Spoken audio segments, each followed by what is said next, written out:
ربی الاعلی، مال جو تیرا حکم تھا میں نے پورا کیا، جو آزمائش ہے اس پہ میں نے صبر کیا، میں نے گھر کا گھر قربان کر دیا، بیٹے بھانجے بھتیجے جو آ سکتے تھے ان کو بیچ کے، اور جو آ نہیں سکتے تھے 6 ماہ کے علی اصغر کو ہاتھوں پہ اٹھا کے تیری بارگاہ میں قربانی پیش کی ہے، اپنا سر بھی سجدے میں رکھا ہے، میں نہیں سیکھی، میں تیرے اوپر راضی ہوں، تو بتا تو بھی حسین پہ راضی ہوا کہ نہیں ہوا؟ آواز اس پیاسے پر علی شیر خدا کو ناز ہے، اس نواسے پر محمد مصطفیٰ کو ناز ہے، سجدے اوروں نے کیے پر اس کا عجب انداز ہے، اس نے وہ سجدہ کیا جس پر خدا کو ناز ہے۔ یہ امام نے ہمیں پیغام دیا، میں اور آپ غور کریں، اگر نام حسین کا لیں تو جن کاموں کے ساتھ حسین کی جنگ تھی، یزید شراب پیتا تھا، فاسق مولن تھا، نماز نہیں پڑھتا تھا، اس لیے امام نے یزید کی بیعت نہیں کی۔ اگر یہ ساری کرتوتیں ہمارے معاشرے میں ہوں، رسمی ہنائی مکمل نہ ہو جب تک شراب کا دور نہ چلے، فسق و فجور ہماری زندگی کا حصہ بن جائے، کہیں شادی کا مزہ ہی نہیں آیا جب تک فسق و فجور نہ ہو،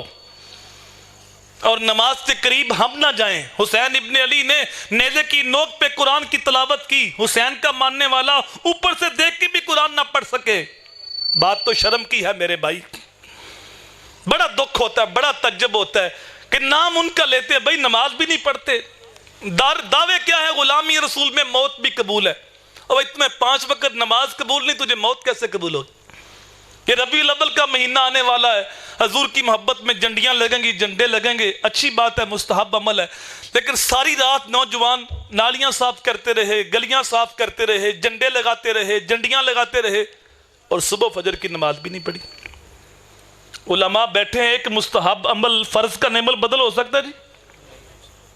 فرض کی اہمیت اپنی ہے، واجب کی اپنی ہے، سنت کی اپنی ہے، مستحب کی اپنی ہے۔ ہمارا المیہ یہ ہے کہ ہم نے مستحب کو ترجیح دی ہے لیکن فرض کو ترجیح نہیں دی، ہمارا شعور دین ناقص ہے۔ بڑا دکھ ہوتا ہے جب نوجوان ظہر کے وقت مسجد کے پاس سے جلوس لے کے گزر گئے اور نعرہ مار رہے تھے غلامی رسول میں موت بھی قبول ہے، اندر زور کی جماعت ہو رہی تھی، مولوی صاحب جماعت کرا رہے تھے، اسے موت قبول ہے لیکن نماز قبول نہیں۔ اگر اسے واقعی موت قبول ہوتی تو پھر اپنے اندر اترتا کہ جب نماز کے وقت کعبۃ اللہ کا طواف رک سکتا ہے تو میرا جلوس نہیں رک سکتا؟ اپنے من میں ڈوب کر پا جا سراغ زندگی، میرا نہیں بنتا نہ بن، اپنا تو بن۔ سوچیں ہم کہاں کھڑے ہیں، یہ باتیں کڑوی ہو سکتی ہیں، کسیلی ہو سکتی ہیں، لیکن حقیقت کے برعکس نہیں ہو سکتی۔ میں ایک لمبا سفر کر کے آپ تک پہنچا ہوں، میں آپ سے نہ داد لینے آیا ہوں نہ امداد لینے آیا ہوں، میں تو قرآن و حدیث کا پیغام دینے آیا ہوں۔ ہو سکتا ہے کسی کو یہ باتیں سخت بھی لگ رہی ہوں، لیکن اپنے بھی خفا مجھ سے ہیں، بیگانے بھی ناخوش، کہ میں زہر حلاحل کو کبھی کہہ نہ سکا کند، بات وہی کہتا ہوں سمجھتا ہوں جسے حق، نہ ابلہ مسجد ہوں نہ تہذیب کا فرزند۔ آجو ابھی وقت ہے، قرآن کی طرف آجو، نبی کے فرمان کی طرف آجو۔ حضرت عمر کے زمانے میں ایک نوجوان بڑا متقی پرہیزگار، فرض تو سارے پڑھتے تھے، وہ نفل بھی بڑے پڑھتا تھا۔ ایک دن وہ نوجوان فجر کی نماز کے وقت نظر نہ آیا تو حضرت عمر اس کے گھر چلے گئے۔ کتنے بندے غائب تھے نماز سے جی؟ بولیے، ایک بندہ غائب تھا، آدھی دنیا کے بادشاہ عمر، 23 لاکھ مربع میل کے حکمران عمر، امیر المومنین، مسجد نبی کے امام و خطیب،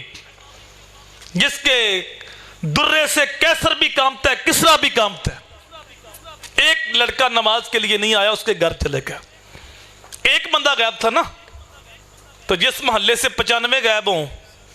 5 آئے ہوں، تو مولوی صاحب کس گھر میں جائیں گے؟ دروازے کو دستک دی، ان کی والدہ باہر آئی، کہا بیٹا نماز پڑھنے نہیں آیا؟ کہا ساری رات نفل پڑھتا رہے اور صبح کے وقت اس کی آنکھ لگ گئی تو میں نے جگایا نہیں۔ عمر بولے میرے نزدیک ساری رات نفل پڑھنے سے بہتر تھا کہ ساری رات آرام سے سوتا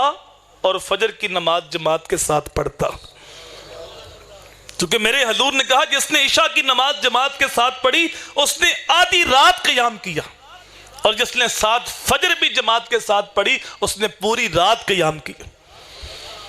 2 نمازیں جماعت کے ساتھ پڑھ لو، ساری رات آرام سے سوئے رہو، پوری رات عبادت کا